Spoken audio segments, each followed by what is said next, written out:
Welcome back to my YouTube channel. I am so sorry I've missed the 2 days, Friday and Saturday. I've been so busy with filming and going on with my mentorship that it's been crazy.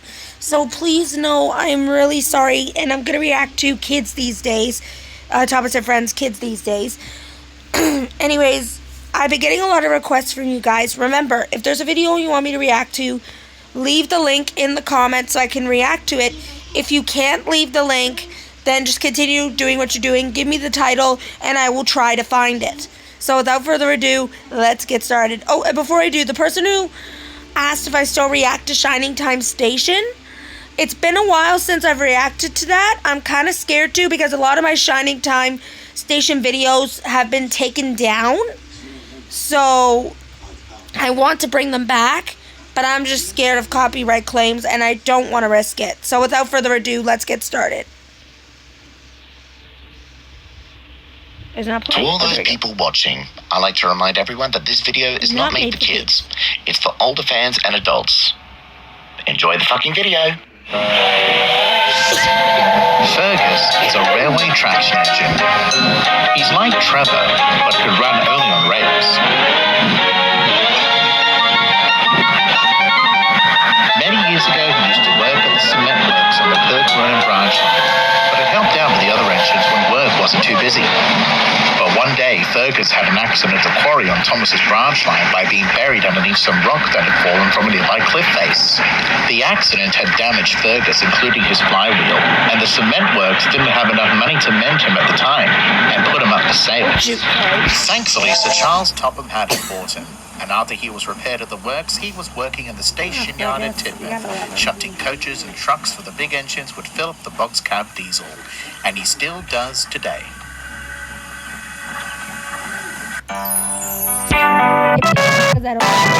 Claim. Another time he saw them on the rail engine shed. There we go.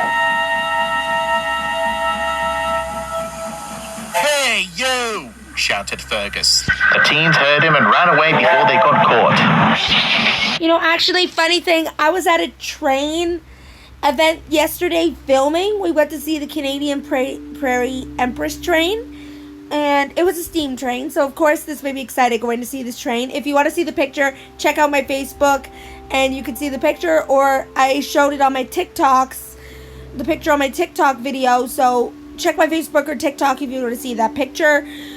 And I remember seeing on these cars so much graffiti, and I remember thinking, what the heck why do these people do this? Like, why do they graffiti train cars and all that?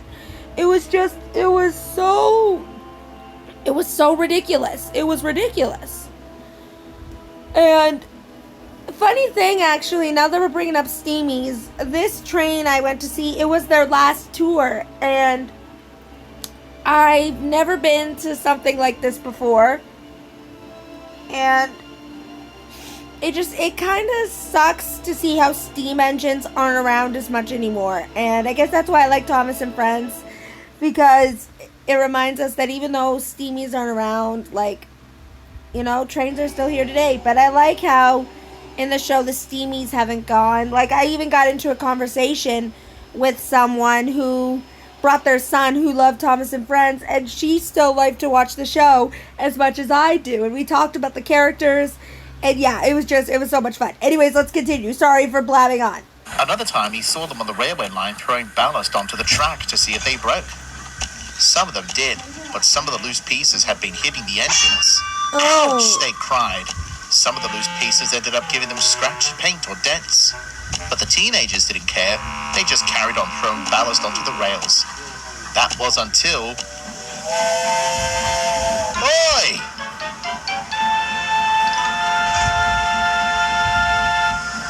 The driver jumped down to try and catch them, but they were too fast as they raced out of the yard and towards the car park near the big station. Fergus kept on seeing them being a nuisance around the station, causing trouble to the property there as well as the passengers. But try as he might, the troublesome children kept on getting away from him. Oh, kids these days, Fergus grouched. That's the problem with the summer holidays, sighed his driver. There are some kids out there that are bored and have nothing to do, and think being troublemakers is fun. One of these days they'll get their own back.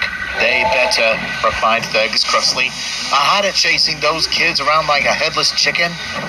Come on, let's get back to work. Still, Fergus arrived at the sheds feeling tired and annoyed. how are their parents not figuring out what they're doing? If I got into trouble, my mom would figure it out real quick and put me in my place.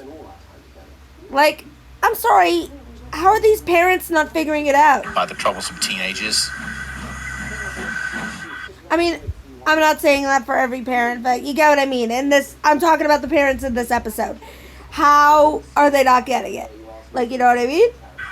He began complaining about it towards the other engines. I don't know what's wrong with children this day and age. I'm convinced that all of them are bad. The other engines understood Fergus's words, but they didn't agree with his generalization of them being bad. There are bad kids, Fergus, replied Henry. But there are good ones too. Like what? Questioned Fergus. Well, look at all the children who had come to see us over the years thanks to the television show, Fergus, replied Jeffrey. Ha! That doesn't mean a thing. I see what he did there. The show. I mean, I love the show.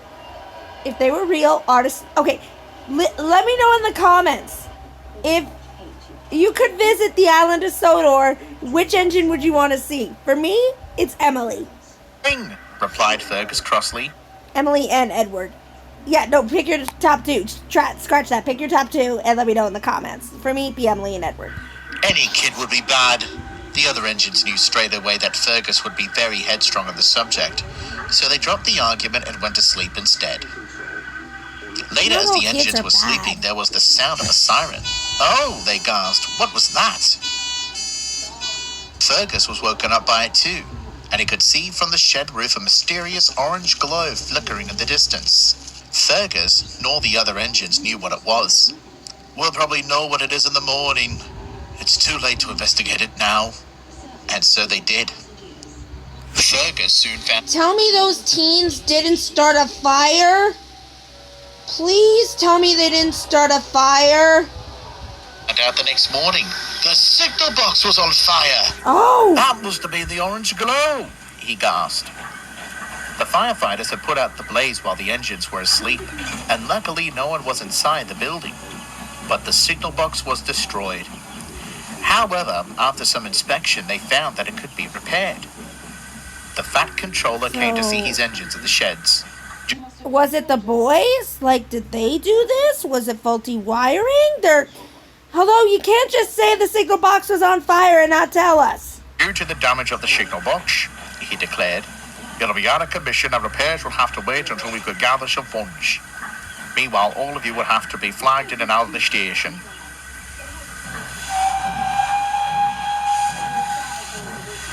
So while the engines were being flagged through by the station staff, Fergus, however, was feeling suspicious. This was no accident, he said to his driver. This is an act of sabotage, and I know who's responsible for this mess. His driver knew he was referring to, but then he said, well, we can't prove that it was those rotten kids that have been causing havoc to our railway. But Fergus was determined. Later, a detective came to see if this was an act of sabotage. Fergus rolled up towards her. Excuse me, detective, he whistled. The detective turned towards him. Is there anything the matter? She asked. Indeed, there is, detective. Oh, no. I know who did this. There are these 3 kids who are causing trouble to us in the yards and the passengers at the station in the past few weeks, and they did this as well. They've gone too far this time, detective. Right. Now, do you know their names? No, Fergus! Asked the detective. Names? I don't know, replied Fergus. Well, I can't have suspects without any names, Fergus. But I think I will talk with Sir Topham Hatt about this and see if he could provide any background on those 3 kids you had mentioned. Thank you, Fergus. Hope you have a good day. And the inspector went off to further... I feel like he's barking up the wrong tree. I mean, I know I was believing it was the kids too, but you can't really accuse someone without evidence. So it's like, come on. to investigate the matter.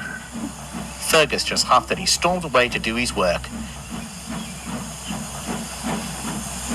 But he believed that it was those 3 kids, and with that he was convinced that all kids are bad no matter how nice they are. Kids these days don't respect the rules or property of the railway, It's undignified that kids in this day and age can get away with all the trouble they cause. You never see this kind of delinquent behavior back in the good old days. Oh, yes. Back then, kids were respectful when it came to railways, Fergus sighed nostalgically. Back then, we were like the merry kings and queens, but now we're treated like rubbish. The other engines were cross with Fergus's rose-filtered nonsense.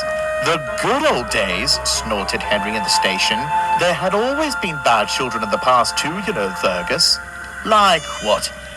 In case you've forgotten, there was a time some boys were throwing stones on me, my driver, and the carriage windows. I managed to get the back by bone soot all over them, but it doesn't negate their bad behavior. Philip agreed, and then told Fergus about the time a gang of youths released the brakes of some trucks he had shunted, and a strong wind blew them out of the yard, nearly colliding with Gordon. Bear had even told Fergus about vandals that had been causing trouble to the line by damaging the signal wires. Fergus huffed away, annoyed that the other engines didn't agree with him and were challenging his viewpoint. But he knew deep down that they were right. Later that day, he was shunting more rolling stock around the station.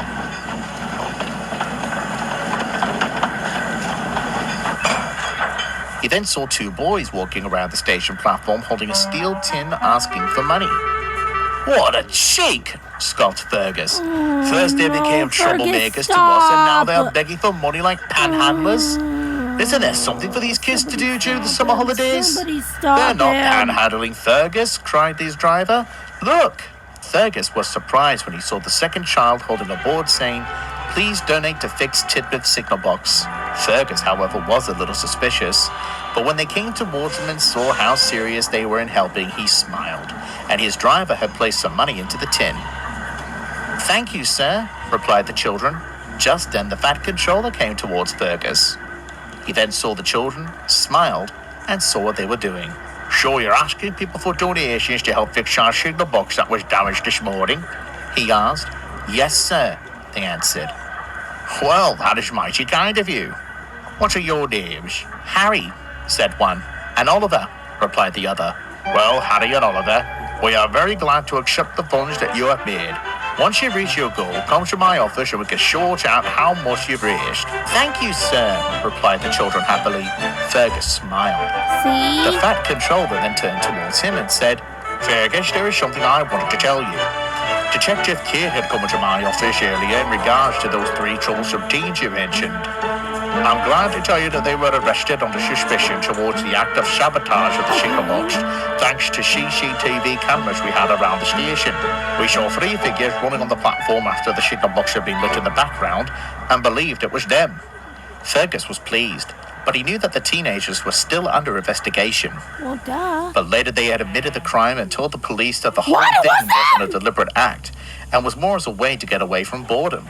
But they were charged and would let the court decide, leaving their parents feeling very disappointed.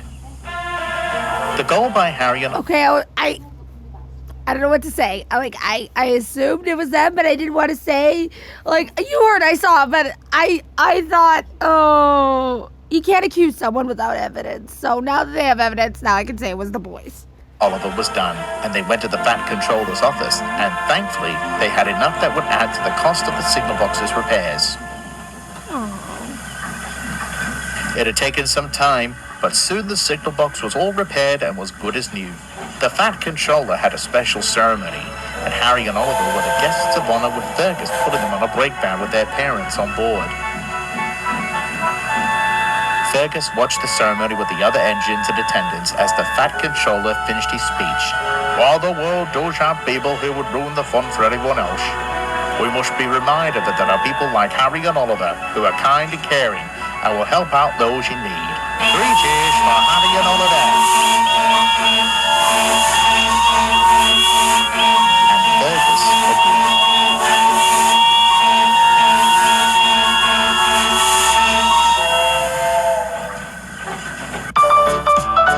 That was such a good episode. Anyways, guys, thank you for watching. This is K-Bear101 signing out. Adios, everybody. Oh.